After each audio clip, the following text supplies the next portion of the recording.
আসসালামু আলাইকুম। এখন শুনবেন সংবাদ শিরোনাম। আফগানিস্তানের বিরুদ্ধে যুদ্ধ ঘোষণা পাকিস্তানের। অপারেশন গজব লিল হকে ২৭৪ তালেবান যোদ্ধা নিহত, ৫৫ জন পাক সেনা হত্যার দাবি তালেবানের। পুলিশ হত্যাসহ অমীমাংসিত বিষয়ে প্রয়োজনে ফের তদন্ত হবে, ঠাকুরগাঁওয়ের মির্জা ফখরুল। চেষ্টা চলছে গণতন্ত্রকে প্রাতিষ্ঠানিক রূপ দেওয়ার। নরসিংদীতে কিশোরী সংঘবদ্ধ ধর্ষণ ও হত্যা মামলায় গ্রেফতার ৫ আসামি কারাগারে, অভিযুক্ত বিএনপি নেতা দল থেকে বহিষ্কার। এতক্ষণ শুনছিলেন সংবাদ শিরোনাম, এবার বিস্তারিত। পাকিস্তানের চালানো অপারেশন গজব লিল হকে প্রকম্পিত আফগানিস্তান। অভিযানে এখন পর্যন্ত ২৭৪ তালেবান যোদ্ধাকে হত্যার দাবি করেছে পাক সামরিক বাহিনী। আফগানিস্তানের বিরুদ্ধে যুদ্ধ ঘোষণার পর বিমান হামলা জোরদার করে ইসলামাবাদ, যাতে ধ্বংস হয়েছে ৭০টির বেশি তালেবান কমান্ড পোস্ট। এর আগে সীমান্তবর্তী প্রদেশগুলোয় প্রথম হামলা চালায় তালেবান যোদ্ধারা। তাদের দাবি ১৯টি সেনা চৌকি দখল করা হয়েছে। সংঘাতে প্রাণ গেছে ৫৫ পাক সেনা সদস্যের। মূলত সন্ত্রাসবাদ বিরোধী অভিযানকে ঘিরেই প্রতিবেশী দুদেশে ছড়ালো উত্তেজনা।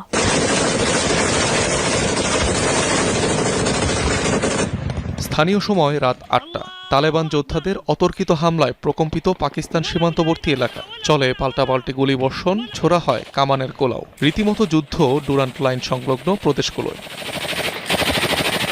আফগান সীমান্তে চালানো সাম্প্রতিক হামলার জবাবে বৃহস্পতিবার রাতে পাকিস্তানের বিরুদ্ধে অভিযান শুরু করে তালেবান। খোস্ত, পাকতিয়া, নুরিস্তান, কুনার সহ বেশ কয়েকটি এলাকায় মিলেছে সংঘাতের খবর। কমপক্ষে ১৮টি পাকিস্তানি মিলিটারি পোস্ট দখলে নেওয়ার দাবি তালেবান যোদ্ধাদের।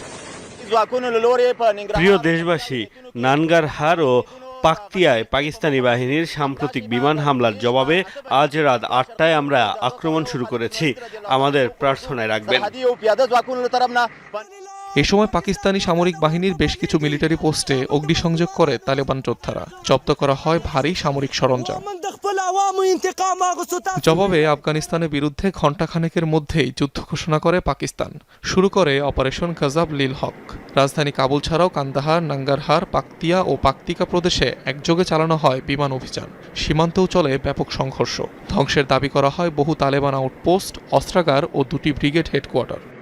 Pakistan will not tolerate the Afghan soil.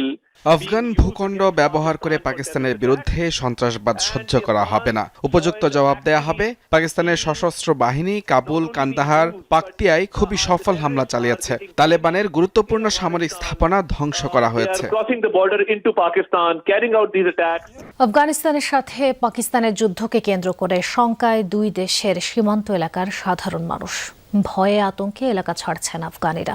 যুদ্ধবিধ্বস্ত দেশটির মানুষদের শঙ্কা, যুদ্ধ দীর্ঘায়িত হলে খাদ্যসহ নিত্যপণ্যের ভয়াবহ সংকট দেখা দেবে। এ অবস্থায় তাদের আহ্বান সংঘাত বন্ধ করে দ্রুত আলোচনায় বসা। যদিও তালেবানদের ওপর সেনা অভিযানকে স্বাগত জানিয়েছে পাকিস্তানিরা। পাক আফগান সীমান্তবর্তী এলাকা জুড়ে আতঙ্ক আর অনিশ্চয়তা। রাতভর গোলাগুলি, ক্ষতিগ্রস্ত ঘরবাড়ি আর বাস্তুচ্যুত পরিবার, সব মিলিয়ে ভীতিকর পরিস্থিতি জনপদ জুড়ে।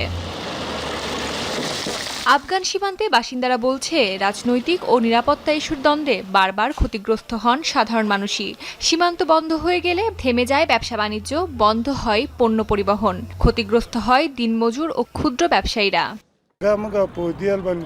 গত রাত থেকে সীমান্তে থাকা সকলেই উদ্বিগ্ন। আমরা উভয় দেশের কাছে সীমান্ত খুলে দেওয়ার আবেদন করছি। আমরা দরিদ্র মানুষ। এই সীমান্ত থেকে আমরা আমাদের জীবিকা নির্বাহ করি। এখন আমাদের জীবিকাও বন্ধ হয়ে গেছে। যখন ঘটনাটি ঘটে তখন আমরা সবাই ঘুমিয়েছিলাম। আমি খুব অল্পের জন্য বেঁচে গেছি। আমার পরিবারের অনেকেই ধ্বংসস্তূপের নিচে আটকা পড়েছিল। বিশ্লেষকরা বলছেন, রাজনৈতিক ও নিরাপত্তা ইস্যুতে উত্তেজনা বাড়লেও সাধারণ মানুষ মূলত শান্তিপূর্ণ সমাধান চান। যুদ্ধের বদলে সংলাপের আহ্বান জানাচ্ছে দেশটির সাধারণ নাগরিকরা। পাকিস্তানে অবশ্য ভিন্ন প্রতিক্রিয়া দেখা গেছে। দেশটির অনেক নাগরিক সামাজিক যোগাযোগ মাধ্যমে ও রাস্তায় নেমে সেনাবাহিনীর হস্তক্ষেপকে সমর্থন জানিয়েছে। তাদের মতে, সীমান্ত নিরাপত্তা নিশ্চিত করতে এই অভিযান প্রয়োজন ছিল। খুব ভালো করেছে। এটা আমাদের দেশের জন্য একটা ইতিবাচক অগ্রগতি। আমাদের পাকিস্তানি সেনাবাহিনী দুর্দান্ত কাজ করেছে, আমরা খুব খুশি। পাকিস্তান একদম সঠিক কাজ করেছে। আফগানরা আক্রমণ করছিল, তাই পাকিস্তান প্রতিশোধ নিয়েছে, এটা ভালো। তারা পাকিস্তানিদের হত্যা করছিল, শেষমেশ আমরা জবাব দিতে পেরেছি। তবে বিশ্লেষকরা সতর্ক করছেন, সংঘাত যদি দীর্ঘায়িত হয় তাহলে তা দুই দেশের অর্থনীতি ও আঞ্চলিক স্থিতিশীলতার জন্য বড় ঝুঁকি হয়ে উঠতে পারে। আর যুদ্ধের সবচেয়ে বড় মূল্য দিতে হয় সাধারণ মানুষকে। পাকিস্তানের সাথে আলোচনার মাধ্যমে শান্তিপূর্ণ সমাধানে আসতে চায় আফগানিস্তান। বিবৃতিতে কথা জানান তালেবান মুখপাত্র জাবিহুল্লাহ মুজাহিদ।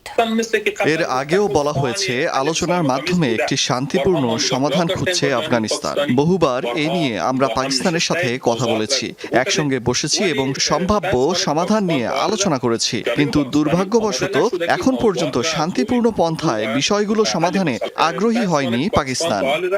পুলিশ হত্যাসহ অমীমাংসিত বিষয়গুলো নিয়ে তদন্ত হয়েছে, প্রয়োজনে আবারও তদন্ত হবে। ঠাকুরগাঁওয়ে এক অনুষ্ঠানে কথা বলেছেন এলজিআরডি মন্ত্রী মির্জা ফখরুল ইসলাম আলমগীর।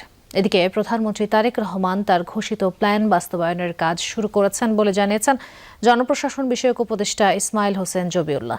সাপ্তাহিক ছুটির দিনে মন্ত্রী প্রতিমন্ত্রীদের অনেকেই অবস্থান করছেন নিজ নিজ এলাকায়, কেউ কেউ ঘুরে দেখেন উন্নয়ন কর্মকাণ্ড। দায়িত্ব গ্রহণের পর উন্নয়নের বার্তা দিলেন এলজিআরডি মন্ত্রী মির্জা ফখরুল ইসলাম আলমগীর।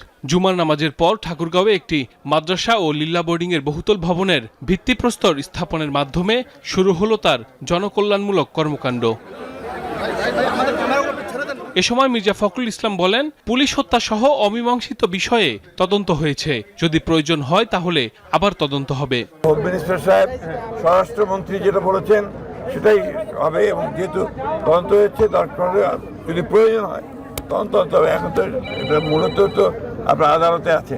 এদিকে দেশের নাজুক অর্থনীতি পুনরুদ্ধারে রাজস্ব আদায় ও বিনিয়োগ বাড়াতে হবে বলে মন্তব্য করেছেন অর্থমন্ত্রী আমির খসরু মাহমুদ চৌধুরী। চট্টগ্রামের পতেঙ্গায় হাসপাতালের জন্য জায়গা পরিদর্শন শেষে একথা জানান তিনি। বিএনপির নির্বাচনী প্রোগ্রামের মধ্যে কর্মসংস্থান একটা বড় প্রোগ্রাম, ইনভেস্টমেন্ট না হলে কর্মসংস্থান প্রত্যেকে হবে। এই জন্য আমরা জোর দিচ্ছি ইনভেস্টমেন্টে, দেশি বিদেশি ইনভেস্টমেন্ট। চাঁদপুরে সাংবাদিকদের এক প্রশ্নের জবাবে শিক্ষামন্ত্রী ডক্টর এহসানুল হক মিলন জানিয়েছেন, শিক্ষকরা শিক্ষকতার বাইরে অনুমতি ছাড়া অন্য কোনো পেশায় থাকলে তাদের বিরুদ্ধে তদন্ত সাপেক্ষে ব্যবস্থা নেওয়া হবে। শিক্ষকতার বাইরে অন্য পেশা, পেশা এটা তো পারমিশন নিতে হয়, এটা সরকারি নিয়ম যে পারমিশন না নিলে এদের ভিতরে ইনভেস্টিগেশন হবে। বরিশাল সার্কিট হাউসে সড়ক দুর্ঘটনায় ক্ষতিগ্রস্তের মাঝে বিআরটি এর চেক বিতরণ শেষে তথ্যমন্ত্রী জহিরুদ্দিন স্বপন জানান, জবাবদিহিতার পরিধি নির্ধারণ করে গণমাধ্যমের সর্বোচ্চ স্বাধীনতাকে নিশ্চিত করা হবে। সাংবাদিকদের সঙ্গে বা সংশ্লিষ্ট সকল অংশীদারদের মতামতের ভিত্তিতেই আমরা একটা জবাবদিহিতার পরিধি প্রথমে নির্ধারণ করব, তারপর সেই পরিধির সীমানার মধ্যে আমরা সর্বোচ্চ স্বাধীনতাকে নিশ্চিত করব।